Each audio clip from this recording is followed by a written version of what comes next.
संकट कटे मिटे सब पीरा में आप सभी दर्शकों का स्वागत है।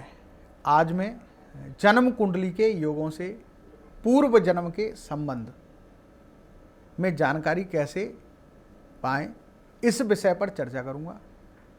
सनातन धर्म में पूर्व जन्म का सिद्धांत माना गया है।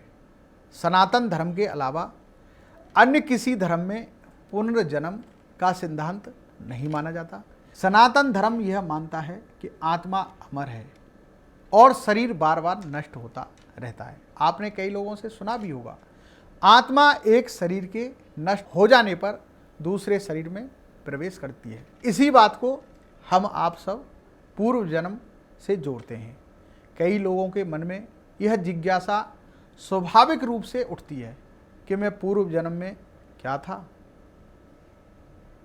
संभव है लोगों को इस सवाल का जवाब धर्म ग्रंथों के अध्ययन से मिल जाए। यदि इस विषय में ज़्यादा जानकारी अपेक्षित है तो पूर्व जन्म पर छपी अनेक पुस्तकों का अध्ययन किया जा सकता है। लेकिन वैदिक ज्योतिष की दृष्टि से देखा जाए तो इसका पूरा विवरण उपलब्ध हो जाता है। ज्योतिष के अनुसार यदि किसी जातक की जन्म कुंडली में 11वें भाव में सूर्य, 5वें भाव में गुरु तथा 12वें भाव में शुक्र हो तो इससे स्पष्ट हो जाता है कि वह व्यक्ति पूर्व जन्म में धर्मात्मा प्रवृत्ति का था। वह लोगों की मदद करने में प्रसन्न होता था। क्योंकि अगर हम बात करें, पंचम भाव को हम पूर्व जन्म से जोड़ते हैं और अगर पंचम भाव में गुरु विराजमान हो जाए, जैसे गुरु जो है जीव का कारक होता है और गुरु व्यक्ति को धर्मात्मा भी बनाता है।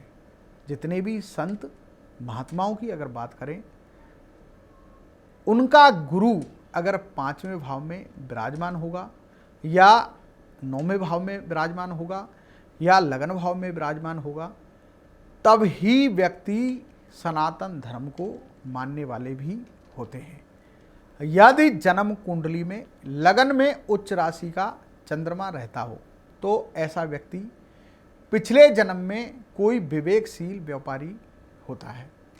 4 या इससे अधिक ग्रह यदि जन्म कुंडली में नीच राशि के हों तो हो सकता है कि ऐसे व्यक्ति ने पूर्व जन्म में आत्महत्या की होगी। यदि लगन या सप्तम भाव में शुक्र हो तो संबंधित व्यक्ति पूर्व जन्म में राजा या प्रसिद्ध संत रहा होगा। ऐसे व्यक्ति ने जीवन में सभी सुखों भोगा होगा, इसकी भी पूरी संभावना होती है। यदि जन्म कुंडली में सूर्य 6ठे, 8वें या 12वें भाव में हो तो अथवा तुला राशि का सूर्य हो तो संभव है संबंधित व्यक्ति पिछले जन्म में नीच जीवन व्यतीत करने वाला रहा होगा। यदि जन्म कुंडली के लगन में गुरु स्थित हो तो इससे स्पष्ट होता है कि संबंधित व्यक्ति पूर्व जन्म में धर्मात्मा विद्वान रहा होगा। यदि जन्म कुंडली में कहीं भी गुरु उच्च का होकर लगन को देख रहा हो तो संबंधित व्यक्ति पूर्व जन्म में सद्गुणी और धर्मात्मा रहा होगा।